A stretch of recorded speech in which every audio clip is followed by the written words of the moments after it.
ที่ดูฉันอย่างไรแล้วจะมีผู้ใดจะมาช่วยเราพระเยซูยังรักเราอยู่จะคอยดูแล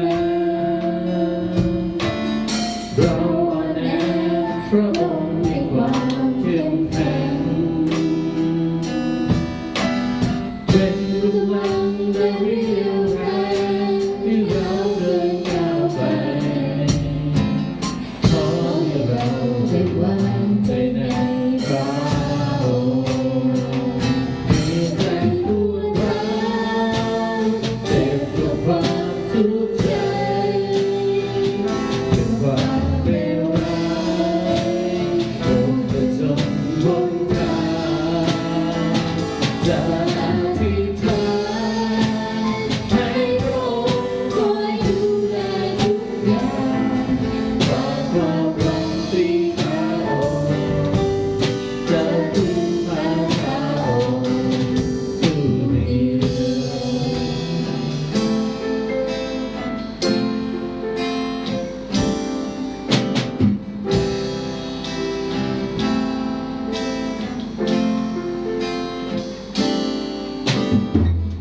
เยซูยังรักเราอยู่จะคอยดูแลเราอ่อนแอพระองค์ให้ความเข้มแข็งเป็นกำลังและเรี่ยวแรงที่เราเดินก้าวไปขอให้เราได้วางใจในพระองค์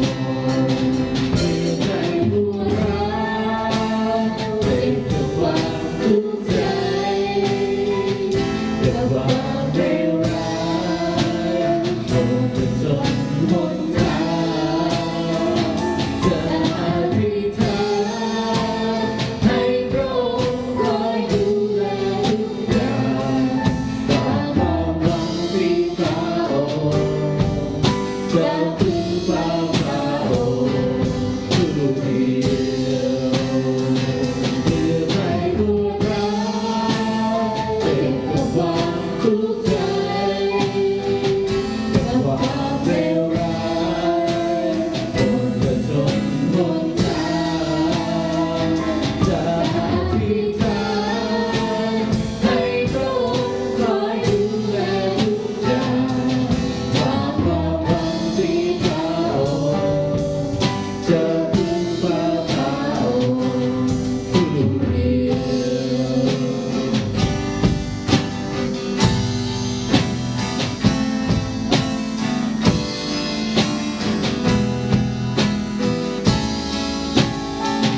จะอธิษฐาน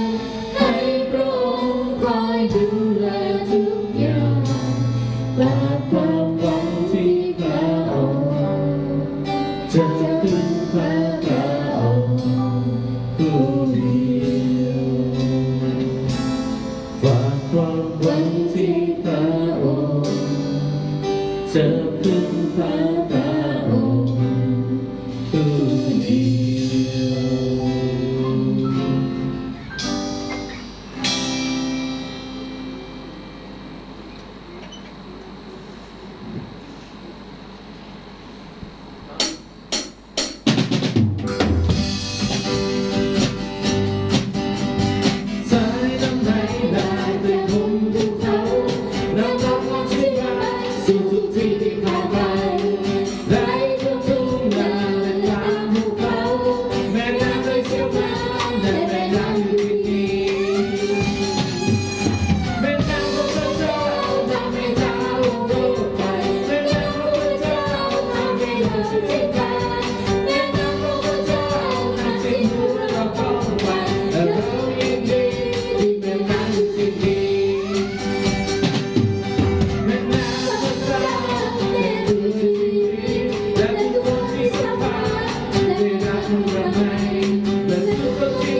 เมื่อพระองค์ประทับในใจ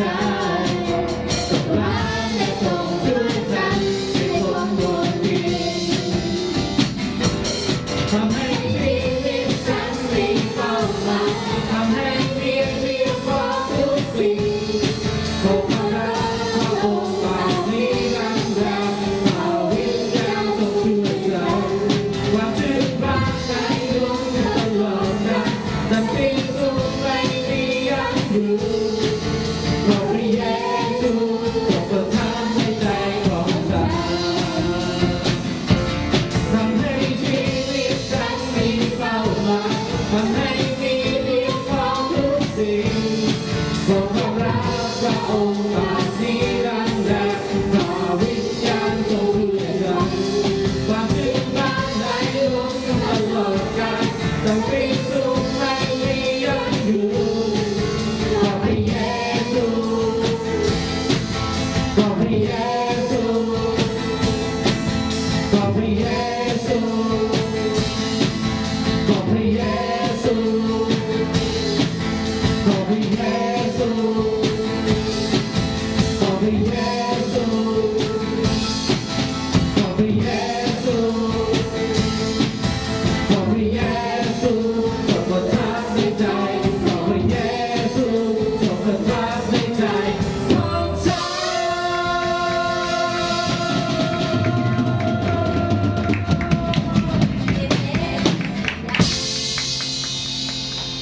รำไม่ได้บักหลายเลย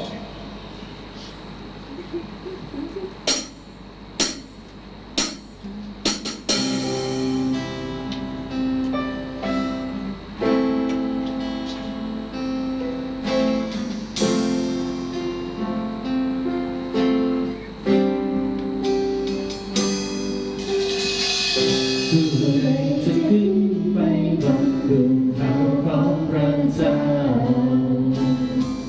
ผู้ใดจะยืนอยู่ในสถานนมัสการผู้ใดจะร้องเถิดทูลโดยมนต์สิ้นวิญญาณคือผู้ที่มี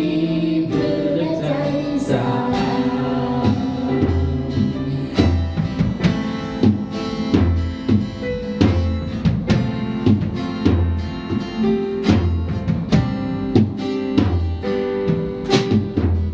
ผู้ใดจะยกเสียงขึ้นต่อหน้าพระบัลลังก์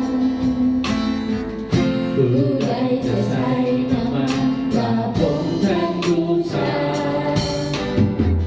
ผู้ใดจะถวายละครกลิ่นหอมที่ล้ำค่าคือผู้ที่ล้างใจให้บริสุทธิ์ขอพระองค์ชำระกายให้สะอาดบาปใดที่พระขอทรงอภัยให้ข้าอยู่ในความมีแรงทุกลมหายใจโปรดสอนให้ข้าก้าวไปในทางพระองค์ผู้ใดจะน้อมตัวลงเพื่อรับความบัญช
ข้าอยู่ในพระ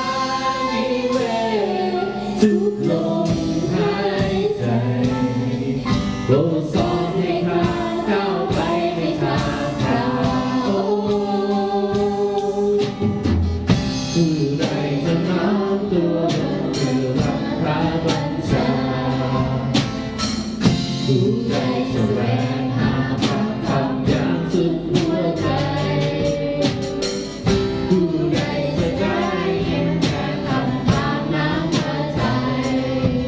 คือผู้ที่เทใจขอให้เราอยากให้ข้าลงลึกพระคุณที่ไทยข้าอย่าให้ข้าลืมว่าเป็นใครมาจากไหนข้าเป็นบุตรของพระองค์เป็นพระเจ้ายิ่งใหญ่พระองค์นั้นให้ข้ายืนตรงนี้อย่าให้ข้าลงลืมพระคุณที่ไทยข้าอย่าให้ข้าลืมว่าเป็นใครมาจากไหนข้าเป็นบุตรของพระองค์เป็นพระเจ้ายิ่งใหญ่พระองค์นั้นให้ข้าอยู่ตรงนี้เพื่อรับใช้พระองค์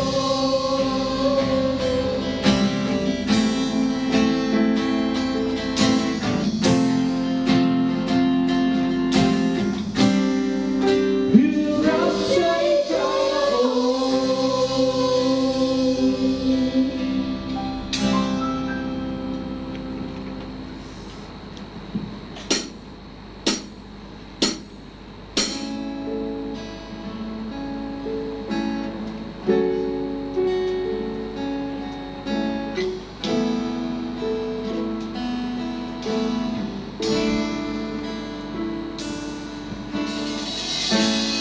พระเยซูผู้ทรงงดงามเป็นประกายดังดวงตะวันข้าพระขอแสงจากสวรรค์เราราชาล้วนก้มลงกราบทอดศักดิ์ศรีวางที่พระบาทและเป่าร้องนมัสกา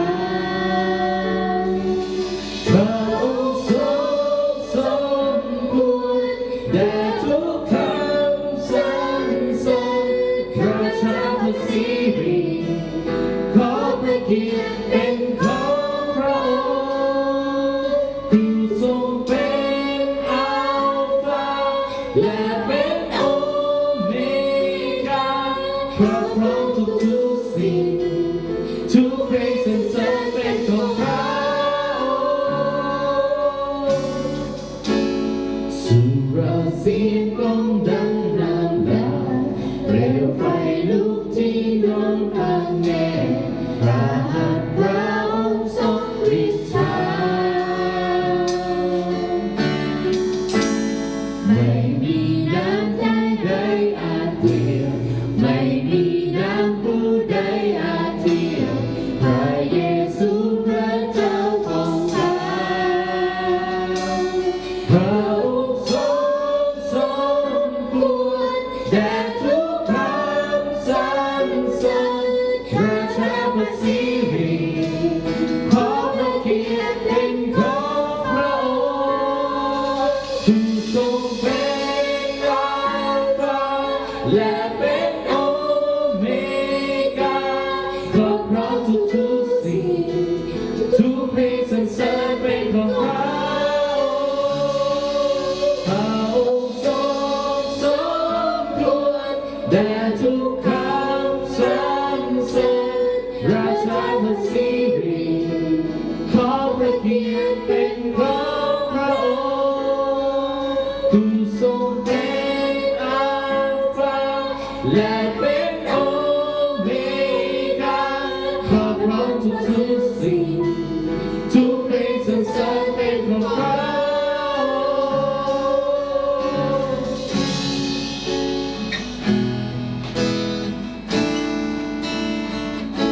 ข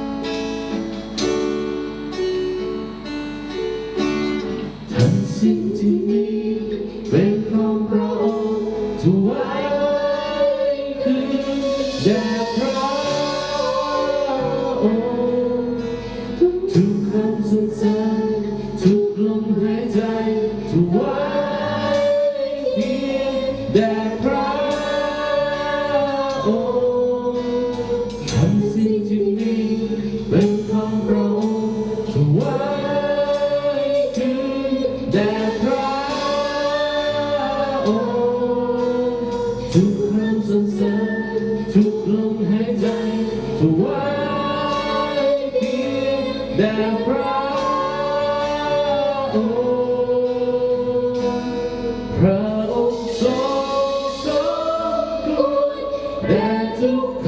ำสรรเสริญราชาผู้สิริขอพระเกียรติเป็นของพระองค์ผู้ทรงเป็นอัลฟาและเป็นโอเมก้าครอบครองทุกสิ่งทุกเพลงสรรเสริญเป็นของพระองค์พระองค์ทรงสมควรแด่ทุกคำสรรเสริญราชาผู้สิริขอพระเกียรติเป็นของพระองค์ผู้ทรงเป็นอัลฟาและเป็นโอเมก้าครอบครองทุกสิ่งทุกเพลงสรรเสริญเป็นของพระองค์บริสุทธิ์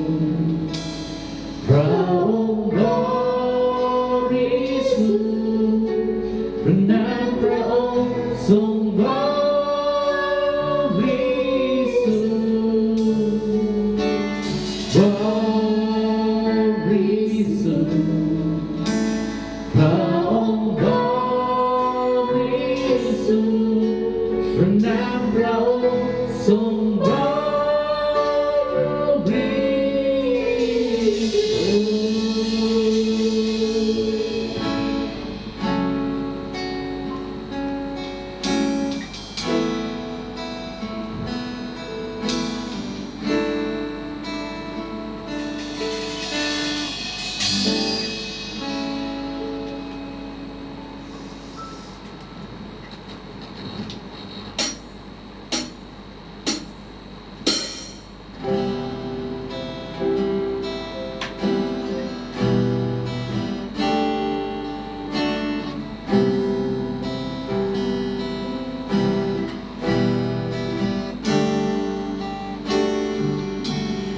ผู้ทรงประทานวันการเวลาและสรรพสิ่ง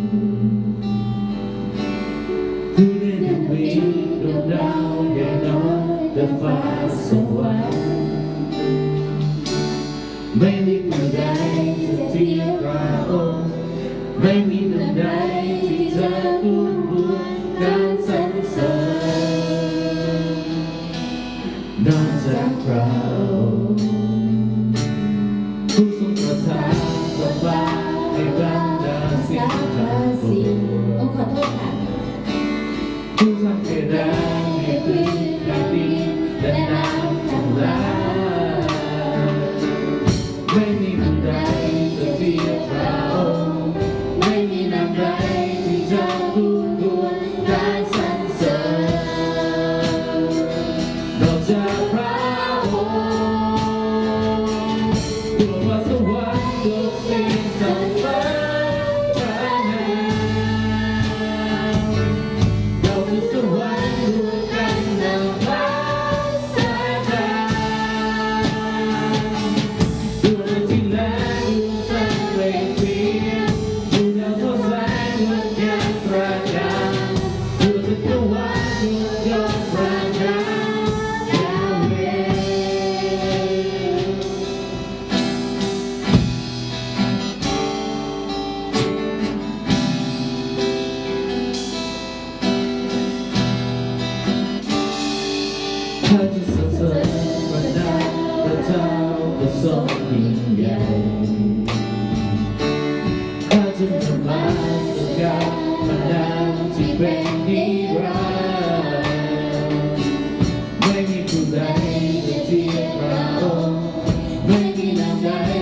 จะผู้ควรการสรรเสริญนอกจากพระองค์ทั่วฟ้าสวรรค์โลกสิ่งสรรเสริญพระนามเราทุกสวรรค์รวมกันนำมาสร้างทางดวงอาทิตย์และดวงจันทร์เปล่งสี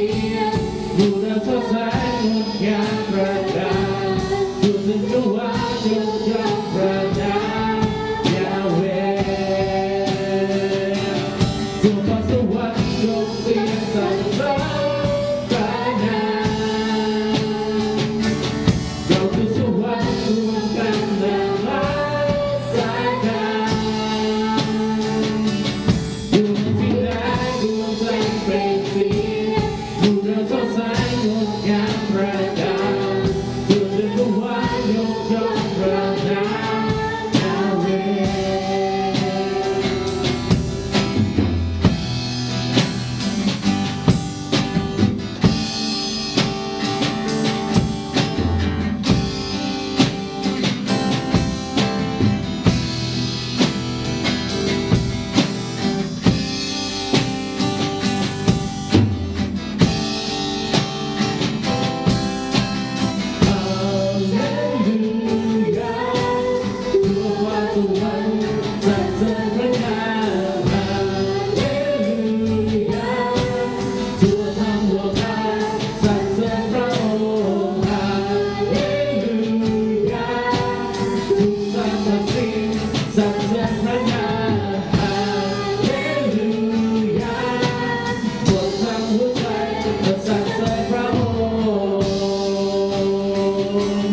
ทั่วฟ้าสวรรค์ยกเสียงสรรเสริญพระนามเราทุกสวรรค์รวมกันนมัสการดวงอาทิตย์และดวงจันทร์เปล่งสีบูรณาสดใสงดงามประการทั่วจักรวาลยกย่องพระนามยาเวห์ทั่วฟ้าสวรรค์ยกเสียงสรรเสริญพระนามเราทุกสวรรค์รวมกันนำมาสร้างทางดวงอาทิตย์และดวงจันทร์เปล่งสีบูรณาสดใสงดงามประการทั่วจักรวาลยกย่องพระนามยาเวห์ดวงอาทิตย์และดวงจันทร์เปล่งสีบูรณาสดใสงดงามประการทั่วจักรวาลยกย่อง